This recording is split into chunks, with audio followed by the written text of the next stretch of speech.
Kannur ചെറുകുന്നിൽ Bolero ജീപ്പും ബൈക്കും കൂട്ടിയിടിച്ച് bike യാത്രികൻ മരിച്ചു. ഏഴോം മേലതിയടം സ്വദേശി സജിത് ബാബുവാണ് മരിച്ചത്. അരുൺ പൂപ്പറമ്പ വിവരങ്ങളുമായി. അരുൺ, ഈ അപകടം ഉണ്ടായതെപ്പോഴാണ്? മറ്റു വിവരങ്ങൾ എന്തൊക്കെ? കണ്ണൂരിലൊരു വാഹനാപകടത്തിന്റെ വാർത്തയാണ് ഇപ്പോൾ വരുന്നത്. ചെറുകുന്നിലാണ് ബൊലേറോ ജീപ്പും ബൈക്കും കൂട്ടിയിടിച്ച് ബൈക്ക് യാത്രക്കാരൻ മരിച്ചത്. ഏഴോം മേലതിയടം സ്വദേശി സജിത് ബാബുവാണ് മരണമടഞ്ഞത്. അരുൺ പൂപ്പറമ്പ, വിവരങ്ങൾ. ഇന്ന് രാവിലെ 6 മണിയോടെയാണ് അപകടം ഉണ്ടായത്. പരിയാരം മെഡിക്കൽ കോളേജിലെ എഞ്ചിനീയറിംഗ് വിഭാഗത്തിലെ ജീവനക്കാരനാണ് മരിച്ച ഏഴോം മേലതിയിടം സ്വദേശി സജിത് ബാബു. രാവിലെ ജോലിക്കായി മെഡിക്കൽ കോളേജിലേക്ക് പോകുന്നതിനിടെയാണ് ആ ചെറുകുന്നിലെ പുന്നച്ചേരി എന്ന് പറയുന്ന സ്ഥലത്ത് വെച്ച് ഈ അപകടം ഉണ്ടായത്. നിയന്ത്രണം വിട്ടുവന്ന ഈ ബൊലേറോ ജീപ്പ് ഈ സജിത് ബാബു സഞ്ചരിച്ചിരുന്ന ബൈക്കിൽ നിയന്ത്രണം വിട്ട് ഇടിക്കുകയായിരുന്നു.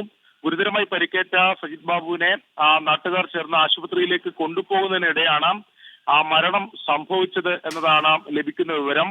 ഇവിടെ തന്നെ കഴിഞ്ഞ ദിവസം ഇതേ സ്ഥലത്ത് പുന്നച്ചേരിയിൽ തന്നെ കഴിഞ്ഞ ദിവസം കാർ നിയന്ത്രണം വിട്ട് ബൈക്കിൽ ഇടിച്ചൊരു ബൈക്ക് യാത്രികൻ മരിച്ചിരുന്നു. ആ അപകടം നടന്ന സ്ഥലത്തിന് തൊട്ട് സമീപമാണ് ഇന്ന് രാവിലെയും അപകടം ഉണ്ടായിട്ടുള്ളത്.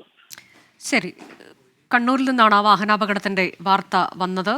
ഇപ്പോൾ ചെറുകുന്നിൽ ഒരു ബൈക്കും ജീപ്പും കൂട്ടിയിടിച്ച് ബൈക്ക് യാത്രികൻ മരണമടഞ്ഞു. ഇന്ന് രാവിലെയാണ് ഈ സംഭവം ഉണ്ടായത് എന്നുള്ളതാണ്.